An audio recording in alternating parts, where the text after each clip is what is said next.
आज हम दो मुद्दा पे बात करने वाले हैं और मुद्दा बहुत ही गर्म मुद्दा है।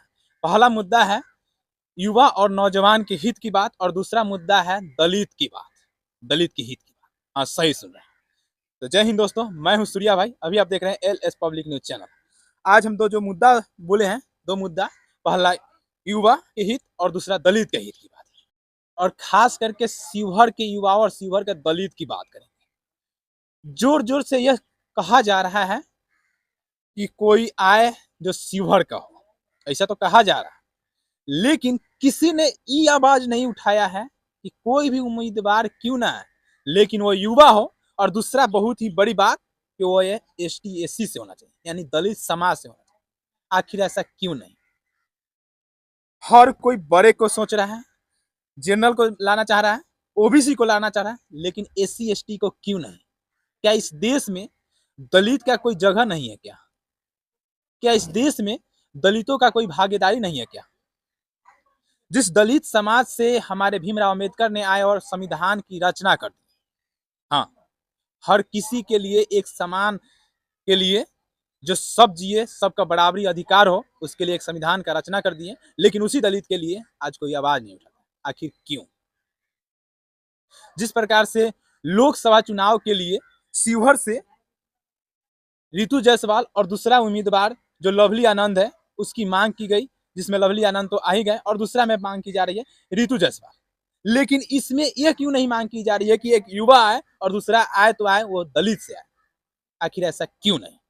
पूछता है शिवहर का हर एक नौजवान, पूछता है शिवहर का हर एक दलित समाज पूछता है, क्या दलित की कोई भागीदारी नहीं है इस देश में क्या? और RJD से रितु जायसवाल को लाने की हर एक कोशिश की जा रही है, हर एक मांग की जा रही है। साव महाजन कह रहे हैं कि शिवहर में बहुत सारा संख्या है तो साव महाजनों का है। तो मेरे भाई, हम आप सभी से एक सवाल करना चाहते हैं, साव महाजनों की संख्या सबसे ज्यादा है कि इंसानियत की सबसे ज्यादा संख्या है? सवाल आपको सुनने के बाद ना आपको बहुत ही कड़वी जरूर लगी होगी, लेकिन सवाल बहुत ही जबरदस्त पूछे। क्या शिवहर लोकसभा, जो शिवहर में लोकसभा सीट के लिए उम्मीदवार आप मांग रहे हैं RJD से रितु जायसवाल, ठीक है, मांगना आपका सही है। क्यों मांग रहे हैं? क्योंकि आपके धर्म, आपके जात से है ना। लेकिन आपने यह क्यों नहीं सोचा कि हाँ, एक दलित से अगर आता है तो दलित शायद हमारे लिए बहुत अच्छा काम करे? और हम दावे के साथ कहते हैं, दावे के साथ कहते हैं कि अगर एक दलित समाज से एक युवा नेता अगर आता है, उम्मीदवार उतरता है, 100% नहीं 200% बोल रहे हैं कि शिवहर के लिए बहुत ही अच्छा काम करेगा। लेकिन इस प्रकार की मांगे आप नहीं कीजिएगा। क्यों नहीं कीजिएगा? क्योंकि यहाँ पे तो जाति धर्म की बात करते हैं। तो जाति धर्म की बात कीजिएगा तो कहाँ से शिवहर और किसी भी लोकसभा क्षेत्र का विकास होगा? सोचिए जरा। अगर आप जाति जाति कीजिएगा ना, तो आपका घर तो बनेगा, जात का घर बनेगा, लेकिन गरीबों दलितों का घर नहीं बनेगा। वैसे तो हमारी बातें अक्सर बुरा लगती ही, ऐसे हमने आज भी बोला तो मेरी बातें बुरा लग ही रही होगी। जिस प्रकार से मांग की जा रही है रितु जायसवाल को, लेकिन रितु जायसवाल सबसे ज्यादा हमें लगता है कि एक दलित समाज का बेटा या बेटी आती ना, तो शिवहर के लिए ना बहुत अच्छा काम करके दिखाती। लेकिन इस तरह के मांगे आप नहीं कीजिएगा, क्योंकि आप तो दलित को क्या कहते हैं, सिर्फ और सिर्फ जूते का धूल समझते हैं।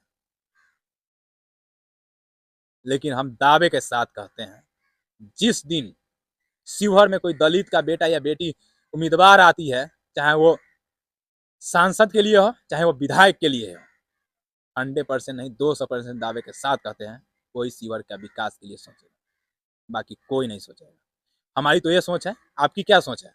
क्या लगता है रितु जायसवाल या लवली आनंद जीतेगी तो शिवहर के लिए कुछ अच्छा काम करेगी क्या? शिवहर के नौजवान के लिए अच्छा काम करेगी क्या? शिवहर के बेटे बेटियों के लिए अच्छा काम करेगी क्या? शिवहर के किसानों के लिए अच्छा काम करेगी क्या? शिवहर के हित में काम करेगी?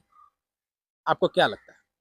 तो चलिए, आप अपनी राय कमेंट के द्वारा जरूर साझा करने का प्रयास कीजिए, और इस वीडियो को शेयर तब तक करने का प्रयास कीजिए जब तक इलेक्शन का रिजल्ट सामने आ नहीं जाता है और पता यह नहीं चल जाता है कि आखिर सरकार किसकी बनेगी और कौन शिवहर में जीत के आएगी सांसद। वो सांसद हमारे शिवहर के लिए बहुत अच्छा काम करेगी, जो अब तक नहीं हुआ उससे भी अच्छा काम होगी। देखना यही है, वो तो रिजल्ट के बाद ही पता चलेगा, और उसके बाद काम ही बताएगा कि कौन पार्टी कितना काम कर रहा है।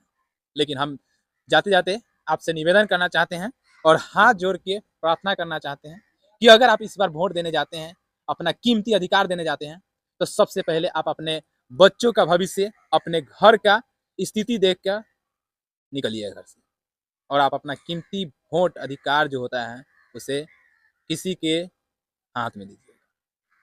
तभी अपना घर हो, चाहे समाज हो, चाहे वो जिला हो, चाहे वो राज्य हो, चाहे वो देश हो, सब कुछ तभी बदलेगा जब अच्छे नेता को हम चुनेंगे। बाकी अपनी राय कमेंट के द्वारा जरूर साझा करने का प्रयास कीजिएगा और इस वीडियो को शेयर जरूर कीजिएगा। अब वीडियो पसंद आते तो इस वीडियो को लाइक जरूर कीजिएगा। जय हिंद, जय बिहार।